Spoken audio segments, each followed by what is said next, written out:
Alright, so let's do some practice problems and consider how we want to rank the basicity of these ions listed here. And these are all conjugate bases.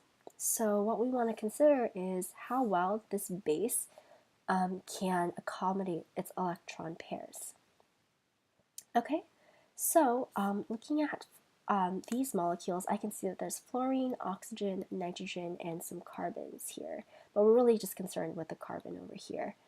And so what you notice about these atoms is that they are all in the same row, C, N, O, and F. So something important to consider when they're in the same row or period has to do with electronegativity.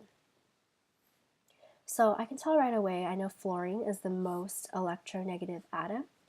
So it would actually be the least basic due to the fact that it's pulling all of its electrons towards itself. So it doesn't really want to give them away. And remember, basicity, if you remember a loose base, has to do with how well the base wants to donate or give away its electron pair. And with something so electronegative, it doesn't really want to do that. The next thing that is highly electronegative is oxygen. So we know OH minus is also not as basic due to the fact that it's highly electronegative oxygen, but not as electronegative as fluorine here. The next thing I want to consider is this nitrogen. So we know nitrogen is not as electronegative as oxygen or fluorine, but it's still more electronegative than carbon. The last thing we want to do, this one is the most basic, meaning that it has not really anything to pull the electrons closer to itself. So it's totally fine giving away its electrons compared to these highly electronegative ones. So this one's the most basic out of the ones listed above. So this has to do with the electronegativity effects. All right, so let's look at this practice problem here. So we want to consider which one has, or we want to find which compounds has acidic hydrogens and find the acidic hydrogen in each one. So acidic hydrogens are usually easy to identify if you consider the properties that we discussed, things like resonance, atomic radius, but usually resonance is a really big factor. Or you can consider something that looks like it would be easily deprotonated, something like that is attached to an electronegative atom. So let's take a look at this molecule here.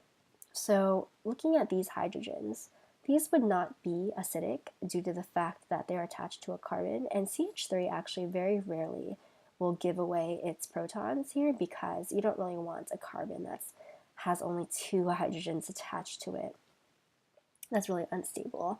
And also, these are simply just not acidic hydrogens because carbon's not really that electronegative. It's not really able to accommodate itself as a proton donor, or it can't really accept electrons either at this point. So this would actually be the most acidic hydrogen here because sulfur has these lone pairs here, and it can donate this proton and is able to accommodate having this extra electron pair here. Let's take a look at this problem. So we have this hydrogen to consider and this hydrogen to consider. These would not really be considered acidic hydrogens due to the fact that they're attached to some carbons here.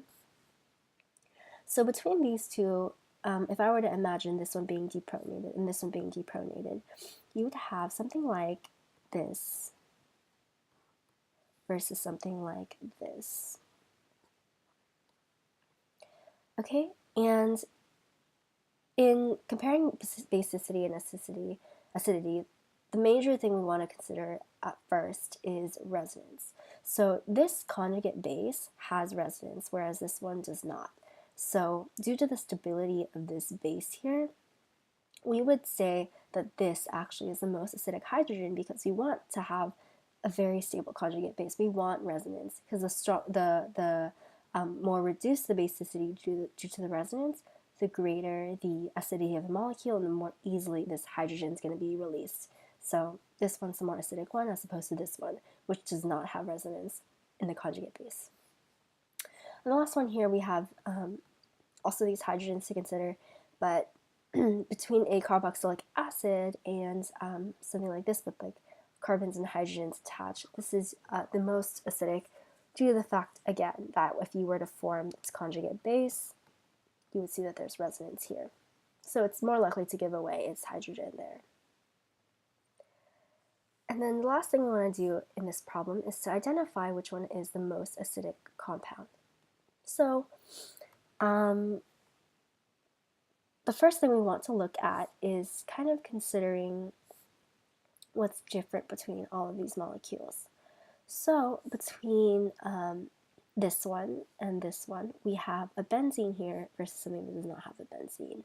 So when you're looking at this carbon, it's attached to 3 hydrogens versus this oxygen here, which is attached to a hydrogen.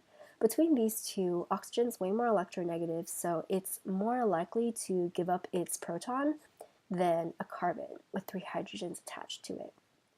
Okay, so between these two, this one is actually more acidic. But then now let's look at something with benzene in it. So let's compare these two right here. So this one has, in its conjugate base, resonance, whereas this one, in its conjugate base, does not. So if you have a conjugate base that has more resonance, this means that it's a stronger, means it's a weaker base, meaning it's a more acidic compound. So between these two, this one is actually more acidic. Okay, so let's compare these two over here. So between this one and this one, the only difference is that this molecule has an NO2 attached to it.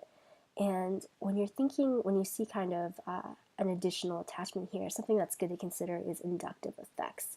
So these nitrogen is actually one of the most electronegative atoms as well.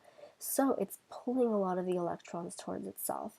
And so between this one and this one, this is actually the most electronegative, or the most acidic, due to the fact that these nitrogens are pulling so many electrons towards itself.